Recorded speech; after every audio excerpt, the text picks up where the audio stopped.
Yeah, so I live in the southwest of the UK, so in Bristol, and there aren't any mountains quite the same as Mont Blanc in Bristol. So it's quite hard to reproduce the exact conditions that I'm going to face.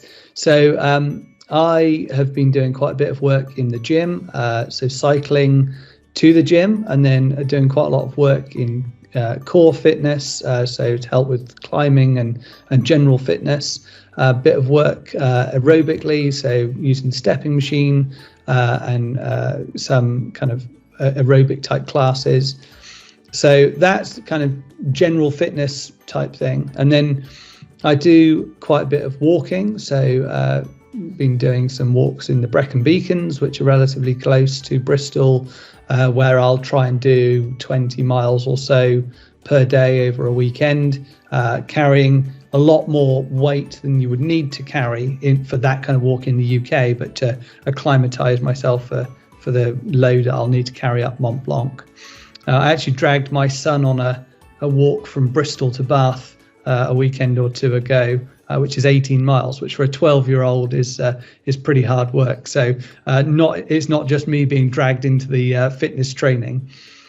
And then I also do a bit of indoor rock climbing. That's good for keeping up my technical skills in the rock climbing, but also building the kind of strength in the upper body to climb where we'll need to scramble over bits and pieces. So those are the kind of main things. I do a bit of outdoor rock climbing as well, which I've been doing more recently. Bit of swimming in some rivers outdoors, just really to experience what the cold is like and see how my body responds to that. Just generally trying to keep as many different types of activities as I can going with a core regular routine of gym fitness. I did try a 5K run the other day, and that was really hard, so I'll probably avoid trying too much running. Okay, now I know why people say running is hard. I've only done 2.5K, and it really, really hurt.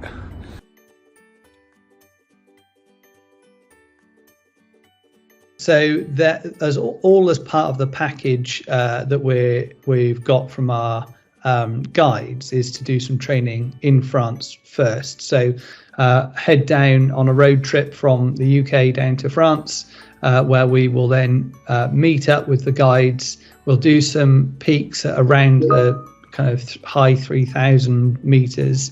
For the first few days, we'll get to a place where it's sufficiently slippery and icy, so we can practice some of the ice skills, using crampons and using ice axes and so on, and then we'll towards the end of that week we'll attack the main mountain. So we'll get a bit of an understanding whether we're likely to get to the top or not before we actually try the final summit.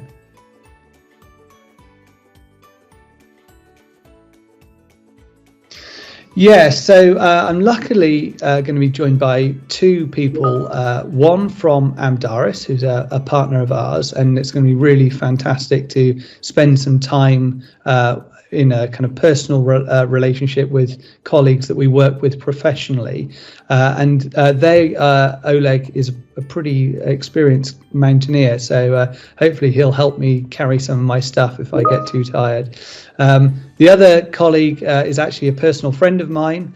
He and I have done a lot of walking together in the past, and we kind of planned the idea together.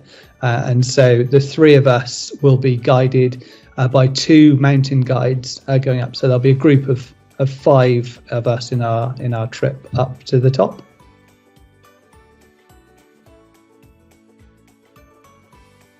Yeah, so it's not a multi-day trek. So the idea for Mont Blanc is that you start at the hut, you go to the top, and then you come back down. So it's not things like stoves or tents or anything like that. And the full kit list will be set out by our guides when we get there. But what I'm expecting to carry are things like an ice axe. Crampons will obviously be on my boots, but they'll be an important part of extra weight that we have to carry up there. There'll be food and spare clothing, first aid kit, torches, probably some kind of GPS device so that we can make sure that we don't get separated, potentially a map, although I'm hoping not to lose my guide, so hopefully I won't need a map.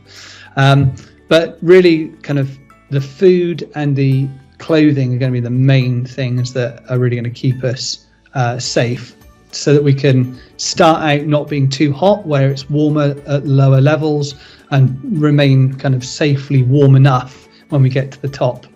And then, of course, the most important thing will be my camera, because there's no way I'm doing this ascent unless I get some great photos at the top.